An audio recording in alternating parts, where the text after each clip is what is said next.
बॉलीवुड के दिन अब खत्म।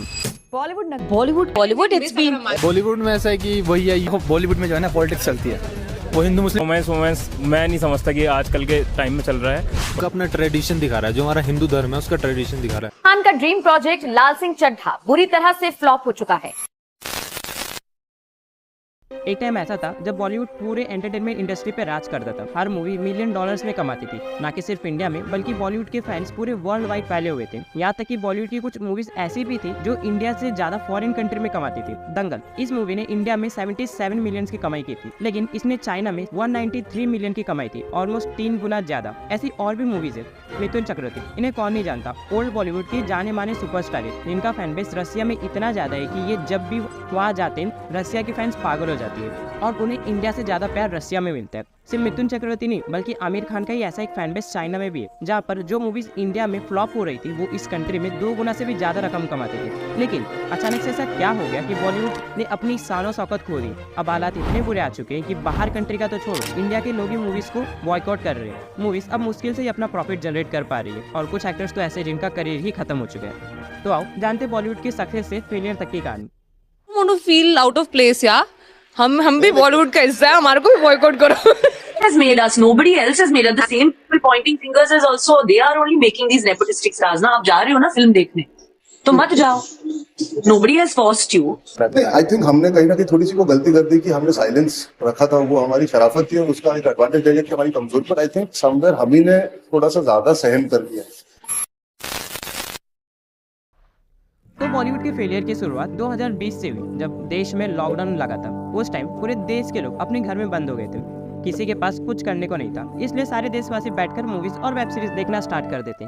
अब यही वो टाइम था जब इंडियंस ने बॉलीवुड के अलावा किसी और एंटरटेनमेंट इंडस्ट्री के मूवीज का स्वाद चखा था, जैसे कि कोरियन, टॉलीवुड, हॉलीवुड और एनिमे इंडस्ट्रीज। अब इंडियंस को बॉलीवुड से ज़्यादा टॉलीवुड और दूसरी इंडस्ट्रीज में इंटरेस्ट आना स्टार्ट हो गया, क्योंकि ये एंटरटेनमेंट इंडस्ट्री कुछ यूनिक कॉन्सेप्ट, नई कहानियाँ और अच्छे वीएफएक्स के साथ अपनी मूवीज़ को प्रोवाइड करती थी।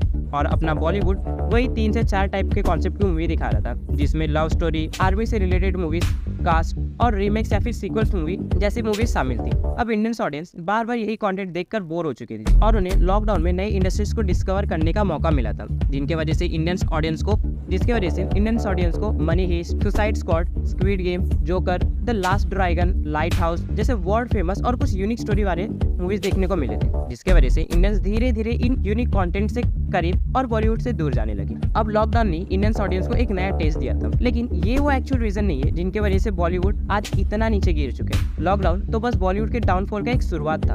एक्चुअल रीजन तो इस चार्ट में है, जिसके वजह से बॉलीवुड बाइकआउट होना स्टार्ट हो गया था, और इस चार्ट के कंप्लीट होने तक तुम ये बॉलीवुड का सारा खेल समझ जाओगे।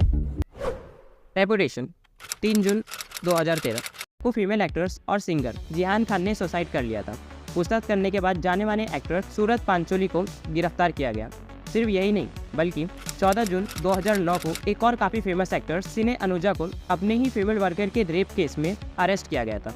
फिर सलमान खान, शिल्पा शेट्टी, श्रुति हसन, शाहरुख खान, सैफ अली जैसे फेमस एक्टर्स के ऊपर अब भी ड्रग केस, एनिमल किलिंग और धोखाधड़ी जैसे केस चल रहे हैं। अब ये सारी चीजें इनडायरेक्टली ऑडियंस को हिट कर, क्योंकि ऑडियंस एक्टर्स को अपना रोल मॉडल मान और वो ये बिल्कुल नहीं चाहते कि उनके फेवरेट एक्टर्स कुछ ऐसा करे। अब इन सारे इलीगल केस की वजह से बॉलीवुड का इंडिया में ही नहीं बल्कि फॉरेन कंट्री में भी नाम खराब हो ही चुका है। बल्कि अब तो हालात इतने ज़्यादा बिगड़ चुके हैं कि कई इंडियंस बॉलीवुड को क्रिमिनल का अड्डा भी कहते हैं।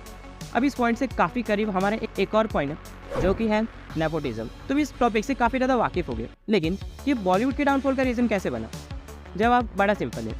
ये हम सब जानते हैं कि फेमस एक्टर्स हमेशा अपने चाइल्ड को ही मूवीज़ में कास्ट करने की कोशिश करते रहते हैं, जिससे होता ये जो नए और टैलेंटेड एक्टर्स बाहर से आए होते हैं उन्हें वो अपॉर्चुनिटी नहीं मिल पाती, और नेपोटिज्म के थ्रू आए इन एक्टर्स से अच्छी एक्टिंग भी नहीं होती है। अब ऐसा नहीं है कि सारे एक्टर्स बेकार हैं, मुझे भी कुछ एक्टर्स पसंद है, लेकिन अब मामला काफ़ी ज़्यादा सीरियस हो चुका है, क्योंकि नए एक्टर्स को ना तो मूवीज़ मिलती है और ना ही इज्जत। अब जब बॉलीवुड जैसी इंडस्ट्री में सुशांत सिंह राजपूत जैसे टैलेंटेड एक्टर्स आते भी हैं, तो उनके साथ कैसा बिहेवियर होता है ये हम सब जानते हैं। ओवरऑल पॉइंट की बात यह है कि खराब एक्टिंग की वजह से मूवी के क्वालिटी पे असर पड़ता है, और जब भी किस्मत से किसी टैलेंटेड एक्टर्स को मूवी मिल भी जाती है तो वो भी हमारे थर्ड टॉपिक की वजह से फ्लॉप हो जाती है। डिस्टर्ब करने के लिए सॉरी, लेकिन कुछ टेक्निकल इश्यूज़ की वजह से वीडियो आगे एडिट नहीं हो पा रही है, तो मैं उसको ठीक करने में मुझे 2-3 दिन लग जाएंगे। इसलिए मैंने इस वीडियो को 2 पार्ट में डिवाइड कर दिया, पार्ट 1 और पार्ट 2। जो इसका नेक्स्ट पार्ट है मैं 3 से 4 दिन में अपलोड कर दूंगा अपने चैनल पे, तो प्लीज़ चैनल को सब्सक्राइब कर दो। अगर वीडियो पसंद आई तो वीडियो को लाइक वाइक सब कर देना। वीडियो 2 से 3 दिन में आ जाएगी। अगर इस वीडियो पर अच्छा रिप्लाई रहा तो भी फिक्र मत करो, बस सब्सक्राइब करके रखो। सायोनारा, मिलते हैं बड़ी जल्दी।